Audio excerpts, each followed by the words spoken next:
Creeping Compromise, Chapter 2, Is Nudity Modest? The dress question, which has probably been the most sensitive area in which to draw lines based upon Bible principle. Disagreement over definition of terms has frightened many ministers away from the subject. What is modesty and what is immodesty? Other concerned church spokesmen have been troubled by the angry charge of liberals that dress critics themselves are obsessed with evil minds. Some have even made a gross misapplication of righteousness by faith and have taken the position that any discussion of external conduct constitutes a legalistic denial of Christ's imputed righteousness. Does this subject merit at least a few specific observations, friends? Has it been overemphasized? How many books have rolled from our church presses on this subject? No one can say that it has suffered from overexposure, surely. Hardly a tract or leaflet has expounded on the matter, and few of our books give it any appreciable recognition as a spiritual problem. But is it a spiritual problem? Listen to this statement from Testimonies, Volume 4, page 647. Fashion is deteriorating the intellect and eating out the spirituality of our people. Obedience to fashion is pervading our Seventh-day Adventist churches and is doing more than any other power to separate our people from God. End quote. Now, if this could be said of the dress problem over 100 years ago, what could be said about it in these days of unisex, the bikini, and toplessness? Although the miniskirt has left the fashion scene for the present, there will always be an element of nudity in prevailing styles that need to be recognized as immodest and unchristian. Lest some should quibble over that word modesty, let's not try to define it precisely right here. But there can be no debate over the fact that anything which hurts a fellow Christian is wrong. And certainly any kind of dress which causes our fellow man to commit sin must be classified as wrong. Then let's be honest enough to admit that the exposed human body is quite capable of stirring up sin in both thought and action. Too many have acted very naively toward this mushrooming problem of nudity. It's time to speak very plainly so that both men and women understand the true nature of this evil. Ann Landers printed this letter in her column at the height of the miniskirt craze. Dear Ann Landers, here's a message from a dirty old man, age 22. I'm a college senior, and the point of view I express here reflects the thinking of a lot of guys. There's nothing so ludicrous as a chick in a thigh-high mini sitting on a chair or sofa, tugging at her skirt, trying to pull it down to cover her status of respectability. She blushes 10 shades of red and asks with eyes big as saucers, am I sitting all right, or is anything showing? If they don't want anything to show, why don't they buy a skirt with some material in it? More than once I've gotten a dirty look because I was caught popping an eyeball. Please tell the great pretenders who feign insult to come off it. The reason why they go half naked is because they want to create a little unrest. Tell them that act should have been canceled when they accepted the hike of the hem and said to blank with decency. End quote. Now, many women have brushed aside criticism of their short dresses by blaming everything on the dirty old men with their evil thoughts. But is that the basic fault? Some months ago, I received a telephone call while holding an evangelistic series in the state of Texas. A barber who listened to my daily radio program wanted a personal interview in my motel room. Being a Catholic, he did not feel free to attend the public service, but he indicated on the phone that he desperately needed some spiritual counsel. Now, this man turned out to be a wonderful Christian gentleman. He spoke of his great desire to be saved and to live a godly life. Then he confided the problem. Many-skirted women came into his barbershop day by day. He prayed and struggled to keep his thoughts pure. With tears in his eyes, he asked me, is God going to destroy me because I cannot always keep my thoughts clean and holy? Please tell me what to do. I want to be saved, and I want to keep my mind upon God. But how can I do it with these half-dressed women before my eyes? Now, friends, I felt sorry for that barber. He was wrestling with the same problem that every Christian man and boy has to face. It's not confined to dirty old men. Every man, woman, and child in the world has a carnal nature by birth. But the male struggle to keep the thoughts straight is based upon more than the fleshly nature. It's rooted in the fact that God created men with a completely different sexual makeup than women. God made man in the beginning with a very sensitive sexual nature that could be quickly aroused by the sight of female nudity. Woman, on the other hand, was created with a sexual nature which would not be so easily stirred, especially by sight. She was made to be more responsive to touch and tenderness. Her more subtle sexuality could be drawn out by the physical attentions involved in the conjugal relationship. God gave man his emotional sex nature for the purpose of making marriage more pleasurable and happy. The husband was to be the aggressive one in the relationship. Under this beautiful plan of God, the sex instinct of both husband and wife could be lawfully stirred. But mark this, God never intended for man's sex emotions to be stimulated outside the marriage chamber. And in order to protect him, God placed within the woman a delicate sense of modest reserve, so that she would not expose her body except to her own husband. The plan was perfect, but it has been broken down in one area. Satan has managed to destroy to a very great extent that inherent modesty with which the Creator endowed womanhood. Under the growing curse of transgression, women have thrown off the moral restraints. Uninhibited nudity or provocative half-dress has become the accepted norm of modern fashion. On every side, the Christian as well as the non-Christian is forced to look upon scenes of nakedness which are utterly foreign to the original plan of the Creator. What has been the effect of this perverted order of things? It has produced a sex-saturated society whose moral qualities just about match those of the antediluvians. Jesus said in Matthew 24:37, "But as the days of Noah were, so shall also the coming of the Son of Man be." And what were the conditions of Noah's day which would be duplicated in the end of time? Genesis 6:5 says that every imagination of the thoughts of his heart was only evil continually. We have only to look at the sorry state of today's entertainment and communication media to know how fully this prophecy has been fulfilled. Pornography has been legitimatized. The TV channels are crowded with lewd sex, either implicit or explicit. The world of advertising and even the daily news commentaries are sprinkled with profanity and suggestive double talk. The imagination of modern man seems obsessed with the subject of sex, often deviant and perverted. Homosexuality has not only received the tolerant coexistence which it sought after, but has been given recognition by the majority of psychiatrists as normal sex behavior. And what about the Christians who are surrounded by this glorification of the flesh? Unfortunately, it has not been left outside the church doors. Slowly, the world edged into the remnant church. By degrees, the sight of knees and thighs, even in the sanctuary, began to be tolerated. The sense of outrage disappeared as we got used to the weekly display. What about the Christian men whose inherent sex nature is so easily influenced by this nudity? Do they respond to the external stimuli by thinking evil thoughts and committing mental adultery? By the grace of God, true Christians, of course, can lay hold of victory even over the imaginations of the heart. Through submission and prayer, any man can claim the power of a pure mind, but the styles of dress make it a more difficult struggle. Jesus made it clear that men are easily led into wrong thinking. He said, "Ye have heard that it was said by them of old time, Thou shalt not commit adultery. But I say unto you that whosoever looketh on a woman to lust after her hath committed adultery with her already in his heart." Matthew 5:27-28. And what can be said for the women who dress in such a way that they stimulate this kind of thinking? They are equally guilty before God.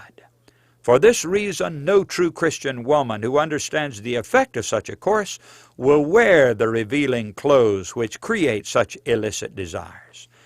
As the dress inches above the knee, the climate of sin is created. For the carnal man, who has not the power of the gospel in his life, there is no chance whatsoever to resist the temptation. Every miniskirt is fuel which triggers the mind to think the most debased thoughts of which the carnal nature is capable. Christian women should have no share in this kind of enticement. Indeed, the second greatest commandment of Jesus would be violated by such a course. Christ said, "Thou shalt love thy neighbor as thyself." How could a woman wear clothing that was designed to cause her neighbor's husband to commit mental adultery and not be guilty of breaking that law of love? Would she love her neighbor as herself if she willfully did something to cause her neighbor's husband to sin against his wife and against God? We're dealing here with actions which cause others to sin. Moral issues are directly involved.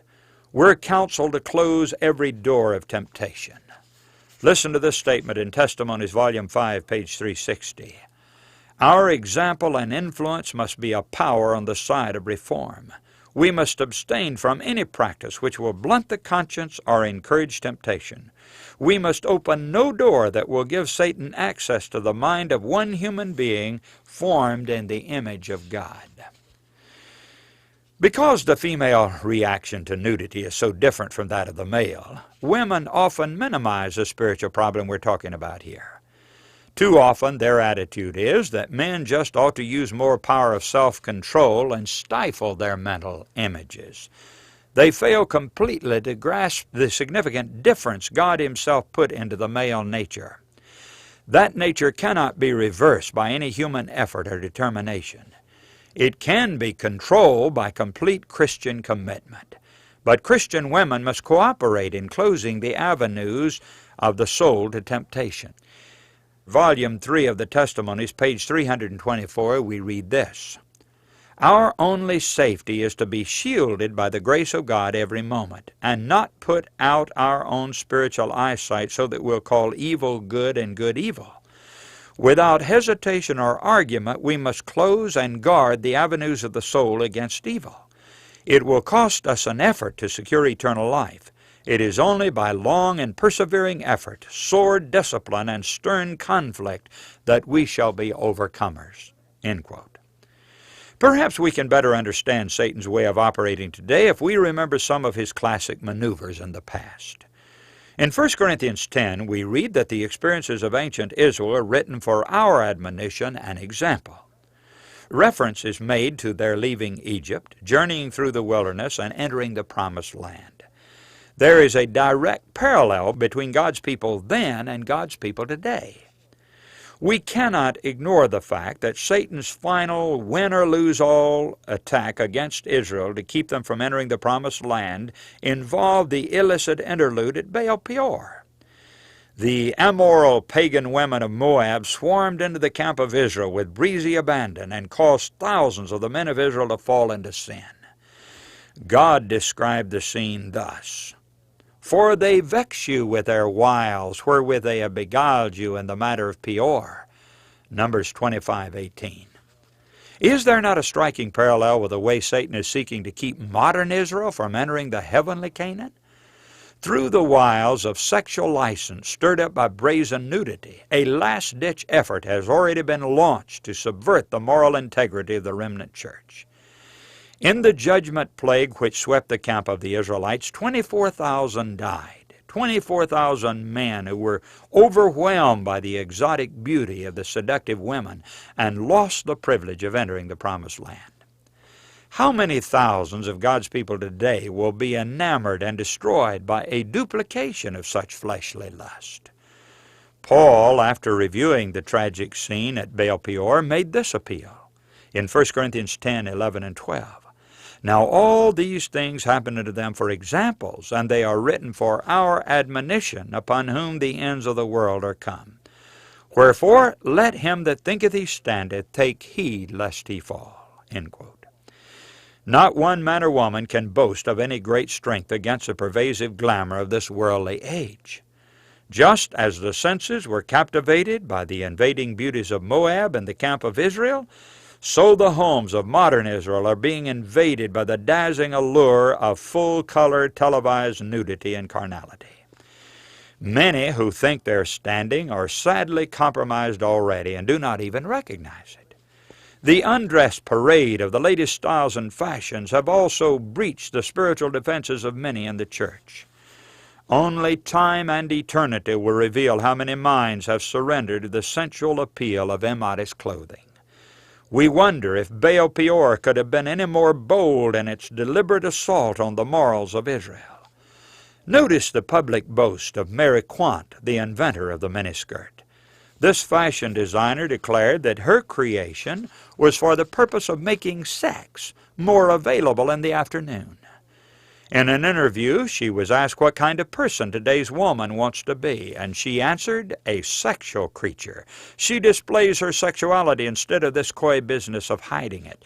Today she dresses to say, I am sexy, I like men, I enjoy life. End quote. Then she made this bold statement. Many clothes are symbolic of those girls who want to seduce a man. End quote. Now, we think the Israelites were naive and stupid to fall for Balaam's clever sexual intrigue in days of old. But what can we say for the thousands of Seventh-day Adventist women who blithely donned their miniskirts in the face of Mary Quant's confession? One of the first evidences of Satan's control is the taking off of the clothes. We have proof of that in Luke 8, where the poor demon-filled man was chained in the Gadarene graveyard. The Bible describes him as, quote, a certain man which had devils long time and wear no clothes, Luke 8:27. Later, when he had been delivered of the legion of evil spirits, he is described as, quote, sitting at the feet of Jesus, clothed and in his right mind, verse 35. Evidently, his first act upon being set free from Satan's power was to clothe himself again. And the clear implication is that only people not in their right minds would go around without clothes. Can we conclude that the mass craze for nudity may be based upon modern devil possession? Do the statistics of mental and emotional sickness not support the conclusion also that great numbers of people are not really in their right minds? And these people are being exploited today by Hollywood promoters, smut writers, lewd cultists, and weird designers. They threaten to strip away all modesty and decency from the human race. Their devilish productions constitute a burning insult to the modesty of humanity. Paul Harvey, noted newspaper columnist, cited the alarming coincidence of crime statistics in short skirts. FBI crime files reveal that forcible rape shot upward almost in proportion to the rise of the hemline. The consensus of law enforcement officers in 50 states agreed that there is a correlation between the miniskirt and sex crimes. Of the law enforcement officers who responded to the question, does a short skirt invite sex crimes, 91% answered in the affirmative. The view was summed up by the juvenile division commander of one large city when he said, some sex crimes are committed by individuals aroused by their sensory perception, and short dresses of some girls could provoke such an attack. End quote. A newspaper article from Toronto, Canada, confirms that Canadian police agree with the United States report. That article said, quote, 91% of Toronto policemen think a woman in a revealing miniskirt is more likely to be a rape victim than is her more modest sister, end quote.